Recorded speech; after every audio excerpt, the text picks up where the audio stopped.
All right, now to give us more perspective in terms of what is unfolding at this moment in the region between Israel and Hamas, we're being joined by Dr. Gilbert Doctorow, who's joining us live from Brussels. He's an international affairs analyst, an author, and also a historian.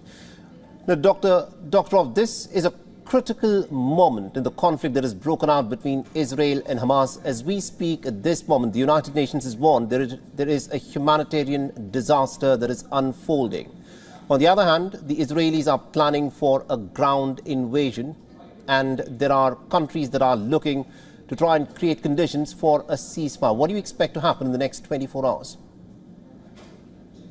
The situation is dire, as you say, and it has the possibility of becoming truly terrible if the Israelis proceed with their ground offensive, an offensive which is likely to multiply many times over the number of civilian casualties, which this morning were listed as 1,900 in the Gaza.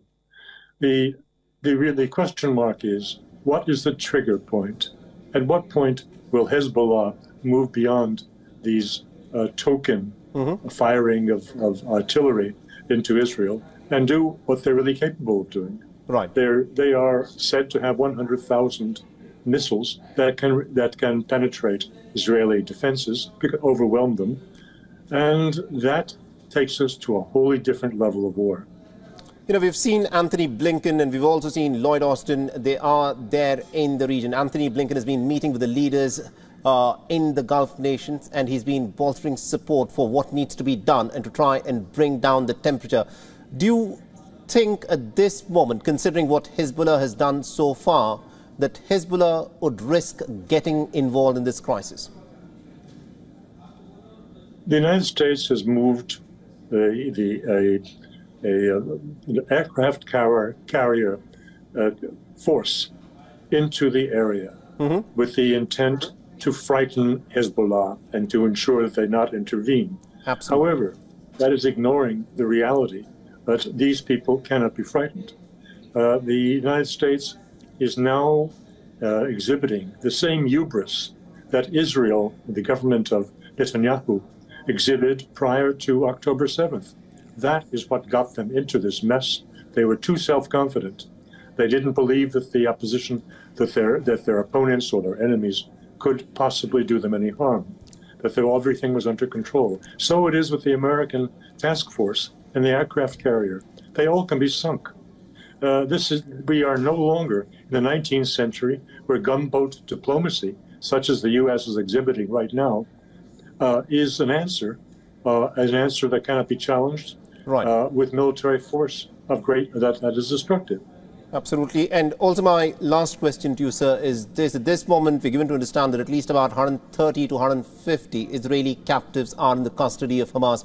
How do you think Israel will go about to try and secure their release?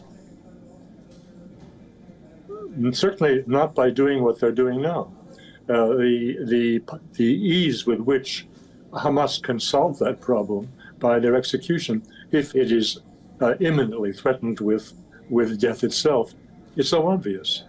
It sounds fine. They're going to release the hostages, but the practicality of this is another question altogether.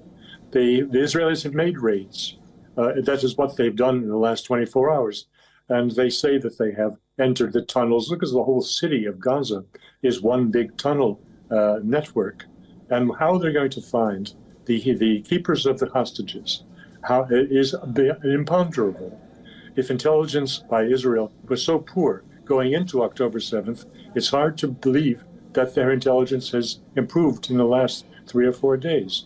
So the situation is one more likely to be a ground offensive that will be massively destructive and will very possibly tilt the neighborhood into joining the conflict, which will be something the whole world will be watching and with great fear. Absolutely, indeed. Everyone is going to be watching with a lot of concern because no one at this moment knows as to what could happen.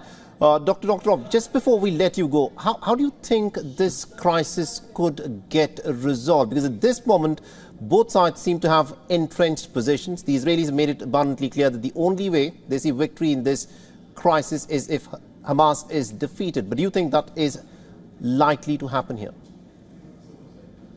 I don't think it's likely. I think that the Russians and the Chinese are holding back. Yes, they're using their rhetoric at the United Nations, but they're holding back in addressing the world at large, waiting for Mr. Blinken to step on a rake, which is what he seems to be doing.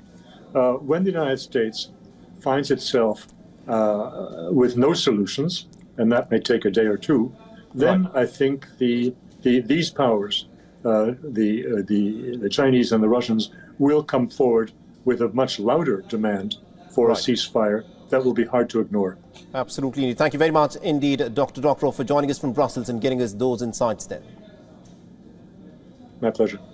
WION is now available in your country. Download the app now and get all the news on the move.